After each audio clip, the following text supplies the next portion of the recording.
Hey, welcome back to Crimes and Closets. This is Christy in my closet in St. Louis. And this is Beth in my closet in North Carolina. Happy Monday, Beth. Happy Monday, Christy. What a long week we've had. Yeah, lots of long last week. days and all the things. Yes, we've all been the things. busy. We've been busy recording all the things for your enjoyment so that when we are on vacation, we can still drop stuff. Yeah, and we're super excited to do that. Mm-hmm. Yes. Yeah, because we love you and we appreciate you, and we're excited for vacation. Christy is already on vacation. I am right now. I'm not even here. Yep, not even here. So while you're enjoying your summer break, I did just want to mention that. So Christy and I, we watched Seeking Sister Wives, which is no longer a thing, actually. Mm-hmm. And they're not coming back for another season. Oh, bummer. I know. I read that. The reason I read that is because they dropped another show called Seeking Brother Husbands, where it is one woman who has multiple husbands. And I sure did. I sure did watch it. I've started it. I think I've watched 3 episodes, and I don't want to spoiler anything, but do I need to watch it? Hold on. Okay. Give me a minute and let me go in a little bit further and see how things play out. But from where I'm sitting right now, 2 episodes in, 2 or 3, I think 2. In Seeking Sister Wives, the wives are also seeking a sister wives. Mm-hmm. In Seeking Brother Husbands, the brother husbands are not seeking other brother husbands. They're, for the most part, like, I'm not okay with this, and you need to slow down. It's not their jam. And I really kind of feel bad for them because they love this woman, but I don't know. You guys tell me what you think. Again, but they I'm only a couple episodes. They went into this knowing that's what this woman does, right? No, not entirely. Some of them were married and it evolved into now we should bring in another husband. Now, from what I understand. And I don't know. I think it's a little bit bullcrap. That's what I think. I don't really know what's going on yet. So if you guys have watched the whole thing, let me know what you think. I'm in it to win it. I'm definitely going to finish because it's just what I do. But yeah, and I'm not sure I can recommend. Okay. Well, I appreciate your honesty on that. Yes. It's an interesting show. What I can recommend, I did watch the Anna Nicole Smith documentary on the Netflix. Pivoting. I watched that while I was making breakfast and dinner. And that's a good one. I don't know if I can get behind it. She had a really tragic life. I do understand that, but I'm still not sure I can get behind it. I have not had any interest in it, so. Well, I did, and I watched it, and I thought it was good, and I can recommend it. Okay. In other news. Good. Okay. So we have a very eclectic podcast community that we are a part of. And every now and then, as you guys know, we like to do a collaboration. It doesn't happen often, but it has happened. Mm-hmm. And so you will notice an extra episode in your feed midweek this week from another podcast family, Twisted and Uncorked. Mm-hmm. Christy is also telling a crime on their feed. So if you want to head over there and hear her, and then they're also telling a crime on ours. The theme is best friend crimes. It's interesting the routes that we both went with that theme. So it's a very different episode. And if you enjoy them, you can head over to their feed and support them. And yeah. And we chose that theme because we clearly are best friends who do a podcast together, and they are also best friends that do a podcast together virtually just like we do. So we chose that theme, and we definitely went in different directions, and it was interesting to hear that. It was. So. Yeah, it was. So it's a very different episode. So it's coming midweek. You're still going to get your Monday episode next week. So this is just a bonus, something for fun to fill your time. And yeah. There you have it. Yeah. That's all my news. Well, if we don't have anything else, then I think we might have a crime to get Let's to. do a crime. And I think that this one's a little bit more well-known than most of ours, but Okay. it's still interesting. And sad. They always Very sad. are. Very sad. Okay. All right. Well, let's get to it. Here we go.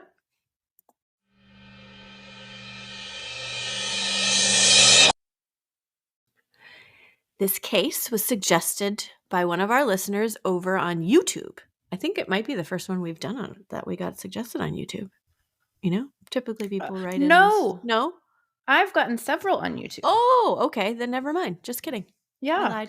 I lied. But anyway. One of them, I couldn't ever get a hold of the person that suggested it. And so I don't even know if they heard it. Oh. Well, but if they're on our YouTube, then probably. I know. They never commented, though. Oh, okay. Well, I'm needy. Comment if you did. Hint, hint. Well, this is Ashley. I don't know who your person was, but this was suggested by Ashley over on YouTube. Okay. And I actually did not ask her if we could shout her out. So, okay. There you go. Sorry if you didn't want me to, but thank you for suggesting it. I feel like most people say it's fine unless they have some sort of connection, like personal connection where they're like, we don't want my name out there. Right. And this, I did not get that impression with this one. So, okay. Anyway, okay. So it was a big case at the time. I want to say it was probably nationally on, national news, but I don't know. It happened in Jacksonville, Florida in 1998. Okay. I was in school in St. Augustine, Florida at the time this happened. So I remember it. I wasn't into true crime, but when I turned on the television, it was all over. So you knew, especially being close to the area, we're like 45 minutes south. We knew about it. We knew what was happening. So anyway, I have heard it on a couple of podcasts. It's just unsettling and all around this case. So anyway, it's just, oh no. Yes. Sorry. I'm sorry to do this to you, but you know it. I know you know it because it's on one of the podcasts that you listen to. So anyway. Okay. It's the case of Maddie Clifton. Yes. Yes. Maddie was born on June 17th, 1990 to Sheila and Steve Clifton. They also had another daughter named Jessica who was about 3 years older than Maddie. And from what I heard on, because Jessica did a podcast, your favorite podcast, she was on there after they did this story and kind of like giving them like updates on certain things and like corrections about stuff. But she had mentioned that her parents were married for 25 years, which I did read in another article. 25 years together, 30. Like how, like it's just, she said they got married at like 21 and didn't have kids until they were 30. Like they waited and like really enjoyed themselves until they had, before they had That's kids. What we did. Yes, that's what people say to do. Yeah. Yeah, like enjoy that time before you have kids. We did not wait. Yeah. But there was lots of circumstances surrounding that. So, anyway, this is fine. But it's fine. Either way. Either way, it's totally fine. But anyways, I just thought it was sweet and heard that's part of the story and it was kind of cool. So anyway, Maddie's favorite color was purple. She loved playing the piano and was very good at basketball. Her sister said she was a happy tomboy when she described her, which I feel like my sister would have described me the exact same way when I was yes, I was just going to say that sounds a little like you. Yes, total happy tomboy. Yeah. The family lived in a neighborhood called Lakewood. It's about 15 minutes south of the actual city of Jacksonville, if you know where that is. It's on the east coast of Florida, way north. And it's, like I said, 45 minutes from the school that I was at the time. On November 3rd, 1998, Maddie was 8 years old and Jessica was 11. It was election day. Oh my gosh. Presidential election? Who was it? Oh, you know what? I didn't look it up. I don't even know if it was presidential. Would it be 98? Gotcha. I don't think so. Know. I don't think 98. No, I don't think so. But anyway, it was just election day. Sheila, who was mom, got home around 5 p.m. from doing her civic duty. Maddie wanted nothing more than to go outside and play with her friends. So Sheila was like, go ahead, go for it. But we're going to have dinner together. So just be sure to like come in when I call you, like we all did when we were younger. Like, well, you heard your mom's call and you're like, oh, gotta go.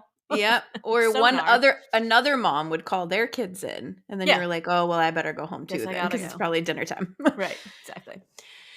So anyway, she was down the street hitting golf balls with some of the other neighborhood kids. And at one point they ran out of golf balls and she left to go find some more at home and she couldn't find any. And so she left again to just kind of try and find some from somewhere else, I guess. Jessie had piano practice and had to get some homework done. So she was not outside playing with Okay. the kids. She normally would have been. Around 6:30, Sheila called for them to come in for dinner. And Jessie was like, Maddie's not here. Maddie's not with me. Like, what's going on? So she went out walking the neighborhood, figuring she'd run into her somewhere down the street. It was only like 3 houses down that she was hanging out at, and she didn't see her. And so she was like, this is kind of strange. And she knew something was off pretty quickly. So she called 911, told them that her daughter went out to play. She's missing. She didn't come home for dinner and she was not out in the neighborhood. And she was last seen around like 5 or a little bit after 5 when she had come back looking for the golf balls. Right. She was wearing a red t-shirt and jeans. Police came, started searching immediately, talking to all the neighbors, searching the homes in the neighborhood, including the house across the street, which was owned by Steve and Missy Phillips. And they had a 14-year-old son named Josh.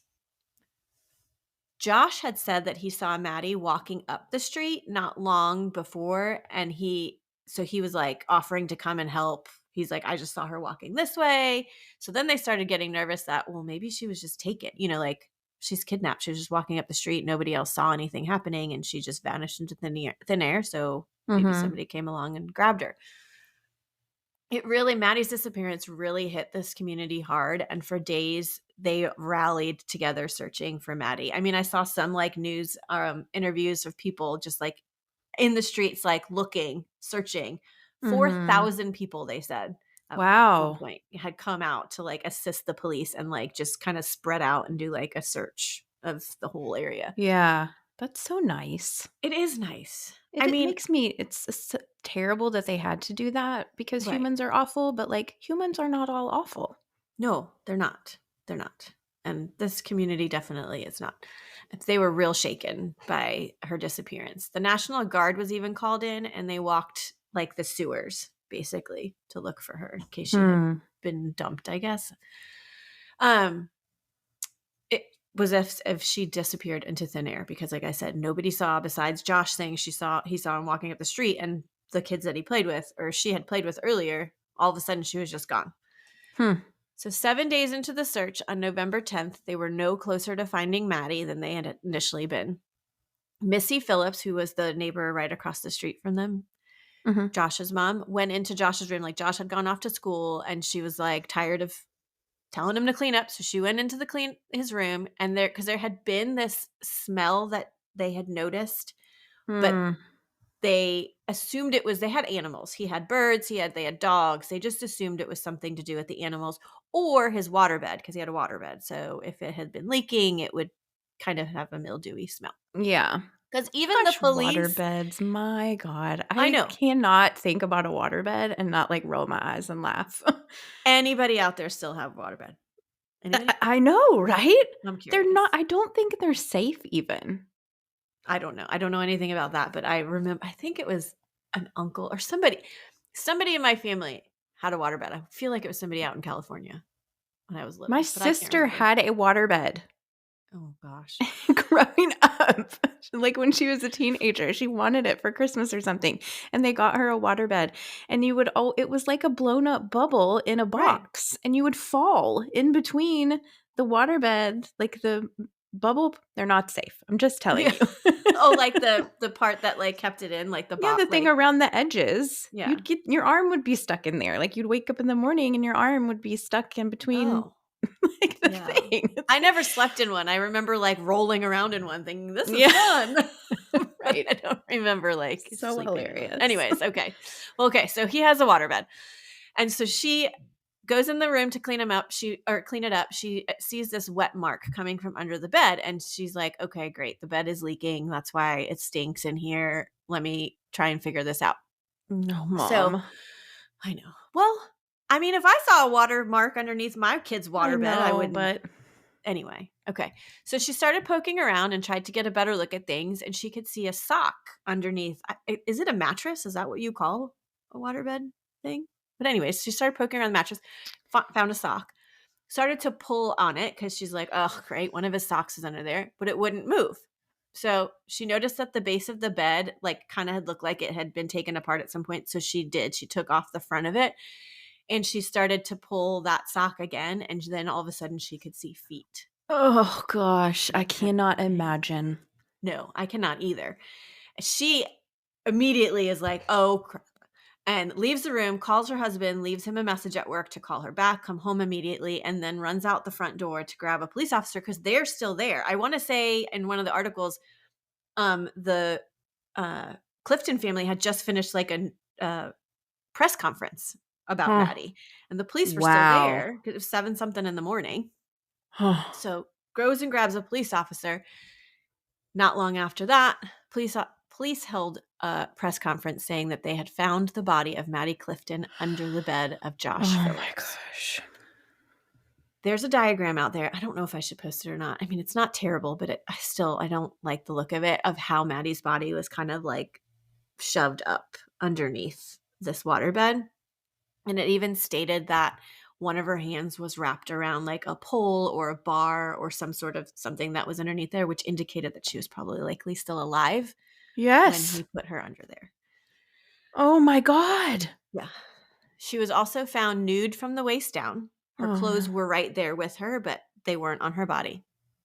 Police went to Josh's school and arrested him at the school and brought him to the station. They questioned him without representation or parents there. Eventually, Steve does come, his dad, and basically in the interview that I saw, because this was a really old 48 hours that I watched on this, his dad was like, I told him, you need to just tell the police everything right now. Tell the truth, get it out. So here's the story that Josh gave the police. He said Maddie had come over to his house and asked him if he wanted to play. He said that he told her no at first, but she was pretty persistent. Apparently, Josh was not allowed to like have people at his house or be outside when nobody was home. So that's why he said he initially had said no. But she was like, oh, come on, let's play. So he's like, okay, fine. We'll play baseball in the backyard for just a little bit. So he said that he had told her, I'm going to hit a home run over the fence, blah, blah, blah. So he hit the ball as hard as he could. And the ball ends up hitting Maddie in the eye. She started to scream and cry, falls to the ground and was bleeding. And he got really scared because he knew he wasn't supposed to be outside or have anyone over at his house. And he was scared about how his father would react. Apparently, Dad would get angry over things like this and kind of lash out. And there are sources that say he was a drug addict and alcoholic and was abusive towards Josh and his mom. I mean, I'm assuming that it's proven because they say these things, but I don't know. Right. I haven't seen any proof, but I'm sure that they did their research. Josh said he panicked, dragged her into the house and into his room. He said Maddie was crying so much and he needed a way to keep her quiet. So he took a baseball bat and hit her over the head 2 times. Oh my gosh.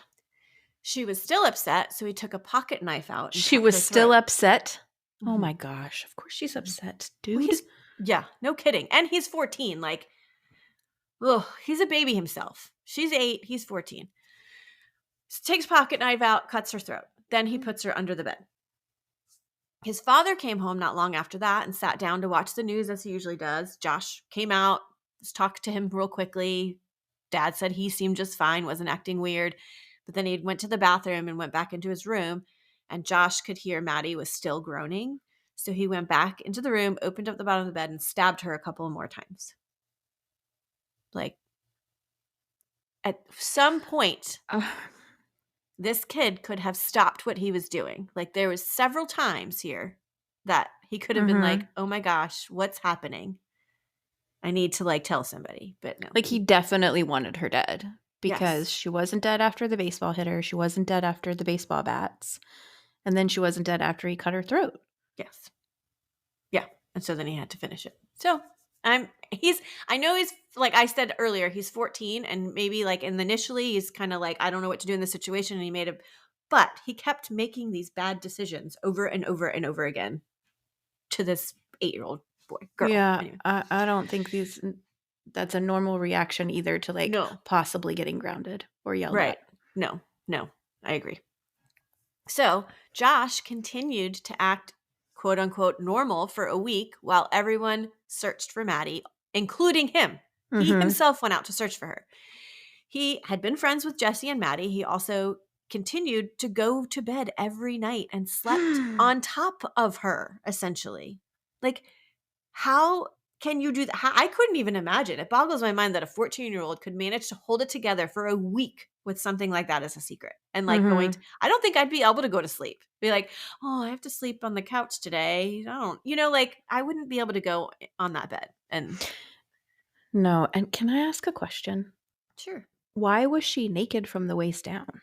Okay. So he said that when I'm sorry, I somehow missed that fact in here. Thank you for bringing it up. He said when he dragged her into the house, her clothes came off as he was dragging her. No. So, okay, well, we're going to get to talk about that too. Josh was arrested and a grand jury indicted him on first-degree murder, and he was going to be tried as an adult. 8 months later, on July 6, 1999, Josh's trial began, and it only lasted 2 days. His lawyers did not call one witness, and they also didn't think that it was wise to put him on the stand. So basically, there was like no defense. Okay? Prior to the trial, they had given him a brain scan and found a lesion. I believe they said on the frontal lobe, but I'm not sure.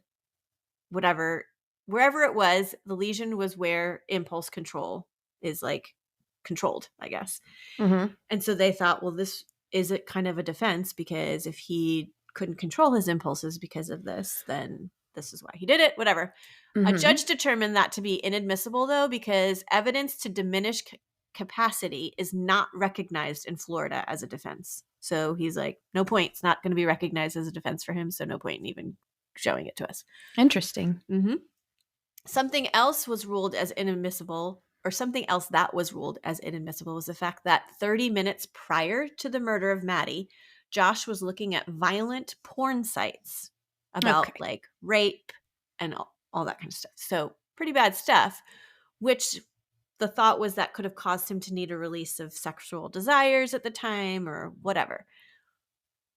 Because, like you had mentioned, her clothes were off. And what he had said was that it fell off, but they're thinking, probably not. But when the autopsy was done, there was no evidence of sexual assault for her. So they thought that it was inadmissible because they did not find any evidence that he actually did sexually assault her. So well, it might not have been about the actual sex act. I know. But anyway, regardless, without these two things, the jury took 2 hours to deliberate and they come back with a guilty verdict, and Josh was sentenced to life in prison without the possibility of parole at 14. So as I mentioned, I watched this very old 48 Hours case episode on it. And I'm not a fan of Josh's father in this. Like I said, I don't know 100% about the abuse allegations, but it was stated in multiple places. But at the end of this episode, he makes this statement that I wanted to punch my computer screen when I was watching it. Because he said, if Maddie had never gone over there and wasn't so pushy, this wouldn't have happened.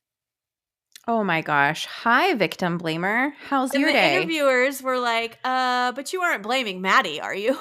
And he's like, well, no, but if she hadn't come over, we'd both have our children, or something along those lines. And I was like, this is 100%. Sure sounds like victim blaming to me. Like 100%. And she's 8. Come on, my dude. And you know what? It's really funny to me because that entire episode, I didn't see the like bad dad that was being portrayed like he was abusive. I didn't see that. He seemed like a very nice man. He would like the way he was like, you got to tell them the truth right now, blah, blah, blah. I liked him. And then that's how they ended the episode. And I was like, nope, that guy's not okay in my book. He's done. Like he's not a nice thing to say. So anyway, he does unfortunately die in a car accident in the year 2000. So just right after all this happened, just outside of Tallahassee. So he's no longer with us, but when people were questioned about signs that they may have missed with Josh, teachers, principals, friends, family, everyone was like, there was no warning sign. He was a nice, sweet kid. He was like average grades. He wasn't a loner at school, like that they had to like, try and find friends for nothing. He loved all his animals, sweet and cuddly with his animals at home. So everyone was like, we didn't miss anything. Like we don't know what happened, like why this happened. Is he But when only child? well, so no. He was born in Pennsylvania and they lived there for several years, and he had 2 half siblings that lived with him a good amount of the time. And then all of a sudden his dad like up and left with mom and Josh and left those half siblings. I don't know what side of the family they were on. Like Okay. if they were like from mom's previous or his previous, I don't know. But apparently that kind of hit him hard. And all of a sudden he was taken away from these 2 brothers that he had known. So yes, their only child, but there was other siblings. Okay. So when a psychiatrist spent a couple hours with him, because I think the defense asked somebody to come evaluate him, he said that guy said he came out with more questions than answers, he felt like, with Josh. So there's seems like something a little bit more there than we all can see. In more recent articles, there's other information that have come out about Josh that was not initially let out. And according to the sister who did that interview on the other podcast, Morbid is the podcast, by the way, because I'm going to link Maddie's sister, right? Maddie's sister did an interview with them. She said some of this stuff couldn't come out because it didn't have anything to do with the case. But I think it's pertinent. And I think everyone else thinks it's pertinent now too. But anyway, okay, when I heard her corroborating it, because at first I saw it on like random articles and I was like, well, why is this in this article? But I haven't read this before. And so I was a little bit skeptical. But then when I heard her talking about it, I was like, okay, this just didn't come out till later. So, okay, so just prior to the murder, Jesse and Maddie were not allowed to be talking to Josh. So they had been friends. Jessica said we went and played. He would come and play with the kids up the street. We did play with them. However, he apparently had told them a sexually explicit joke like within the weeks before, and the girls went home because she was like, we were good kids. And we were like, oh my gosh, you used the word sex, and told the parents. And they were like, yep, nope, do not hang out with him anymore. We don't want you hanging out with him. Right. I mean, he's a lot older than them too. I mean, it's not a lot older, but the maturity difference between 8 and 14 is like super dramatic. And Jessica was 11, so she's a little bit closer, but still the maturity age difference there. Right. Yeah. Totally, 100%. So Josh had also, according to some people, had an obsession with Jesse. I don't know, besides this next story, like why they're saying that, but this, I mean, part of this goes into it. She came home. Jesse had come home from school one day. Well, all of them. It was Jesse, Maddie, and her grandmother. And there was a window shattered at the house, and they had there was staples in their furniture. Maddie's sheets had been stapled to her like box spring. Seems like a really odd thing to do in someone's house. Definitely. And also there was a picture of Jesse missing, which I believe was found later in Josh's room. So that's where I can see it, but I don't know if there was other things that happened that caused them to think otherwise. The family's cordless phone had also gone missing at one point, the Cliftons' cordless phone, and they would get like $500 phone bills for calls to sex hotlines. And they were like, well, we know it's not our girls. They're 8 and 11. Like, this is not happening.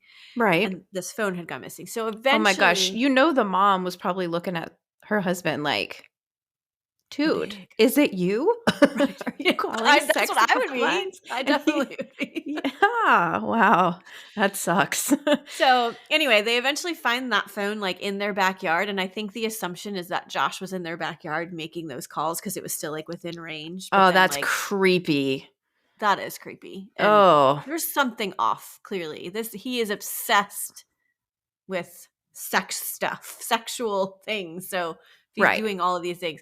And I'm assuming that it just died one day, and he couldn't make any more phone calls because it was in their backyard and he couldn't charge it from back there. Anyway, right. It's also been brought out that there's no physical evidence that backs up the story Josh gave to police. There was actually no bruising or blood anywhere from where the ball apparently hit her in the eye. Like, she didn't have any bruising on her face. And so they were like, that doesn't line up. There was also a lack of dirt on her body. So if he had dragged her where her clothes had come off, right, there would be dirt, or even like rub marks, carpet Mm-hmm. marks, like scratches from her pants coming off, Right. something on her, which there was not, apparently. Mm-hmm. And when Jessie did the interview on the other podcast, she stated that the Phillips backyard has a pool in it that takes up basically the entire yard. Like, she's like, it's hard to explain, but it's basically the whole yard. And there'd be like a corner over here that has a patch Mm. of grass and a corner over here. She's like, not enough space for somebody to play baseball in unless No. you're like inches away from each other. Mm-hmm. Like, so that didn't make any sense. So also, he had stated that Maddie had come over and like rang the doorbell, but the neighbor next door, which is like her friend's grandma or something, said that she had seen Josh outside playing in the backyard. Mm-hmm. So he was outside already. So Jessie's thought is that Maddie came back home to get more golf balls. There weren't any. And so then she left the house, saw Josh outside and was like, hey, you got any golf balls we can use? And he was like, sure. Yeah, come in and I'll get them for you. Exactly. That's Jessie's real assumption of what actually happened. He lured her in the house. Yeah.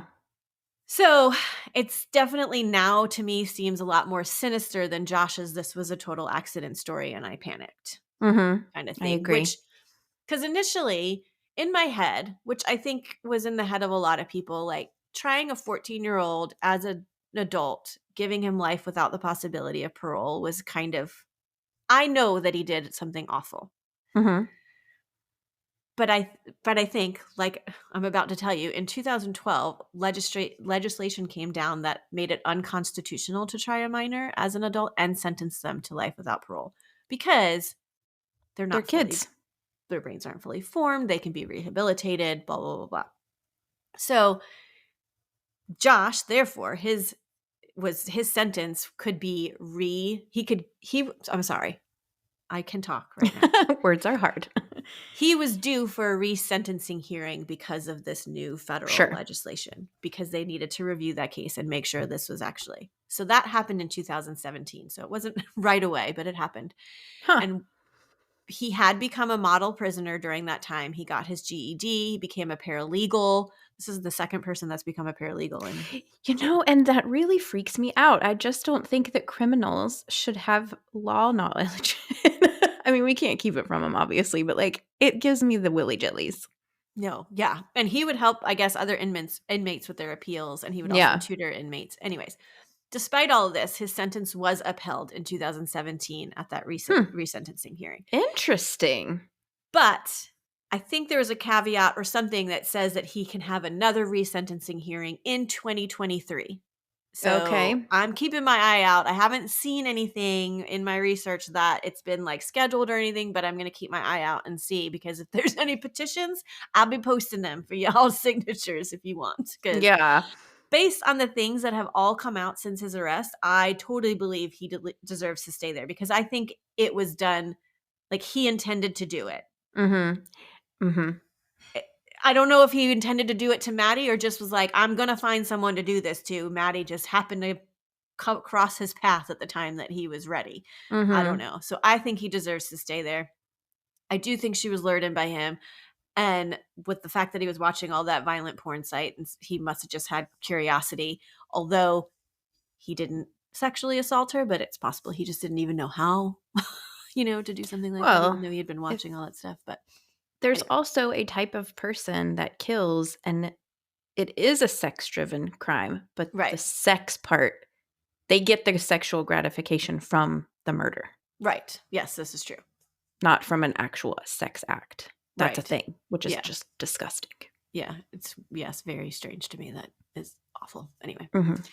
So 3 years after the murder, Sheila and Steve did get divorced, which is, I should have waited to mention this, because I was like, wow, they were married for 25 years. And in my head, I'm thinking, oh, this awful thing that happened just tears people apart. Absolutely. She couldn't move on. She had to move out of that home. She couldn't be there anymore. Jessie and her dad remained in the home. And I read that in 2018, she bought the home from her father because she wanted to live there. She has all memories of the good times with Maddie and just wanted to continue to live there. And she got her bachelor degree in criminal justice. Cool. So she's working on probably similar cases to what happens. Yeah. Anyway, she had a lot of knowledge of the law and the case that caused that unconstitutional minor thing to happen and whatever. She was I liked listening to her on that Morbid episode. I did not listen to the Morbid. Morbid did do an episode on this case. I did not listen to that. I just listened to this chat with her sister, and it was very interesting. So I'll have it in there on our show notes. But did the Phillips stay there across the street from Maddie and her family? So I think for a short time, but then I believe because the dad passed away. Right. She's remarried now. I did read in an article she remarried. She's not telling anybody what her husband's name is. She wants him to remain anonymous because she's still like, I mean, he's still in jail. She's still fighting for his release. So no, not getting out. I don't want him to get out. Yeah. Gross. That's interesting because I feel like most of the time you lean, when it comes to a minor and life without parole, you are more like they should be given the chance to. 100%. I was even in this case until I heard like all the stuff that came out after. Right. Yeah. So I actually thought you were going to say maybe in X amount of years he should be eligible for parole and see if he gets it. And I thought that's what you were going to say. So it does surprise me a little bit. I mean, I agree with you.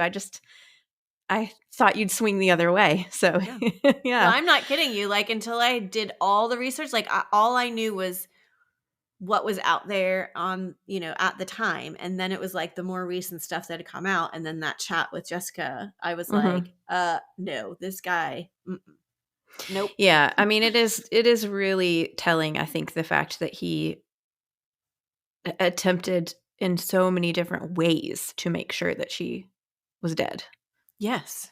Like, and he lied. Mm-hmm. Yes, even like when he was telling all the truth, according to the dad, I'm telling the truth, which maybe seemed plausible to everyone. So they were like, okay. But then the evidence is pointing in the other direction, like that it's not. Like she didn't have a bruise on her face. She didn't have dirt all over her body. That had to have come out really quickly, but they didn't release that. So anyway. Interesting case. Sad. It's really sad, and it's really sad for both families.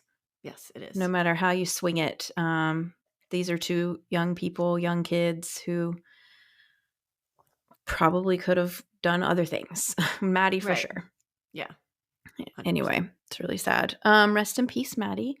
Thank you to Ashley for suggesting the case. And thank you to the universe that Christy got it.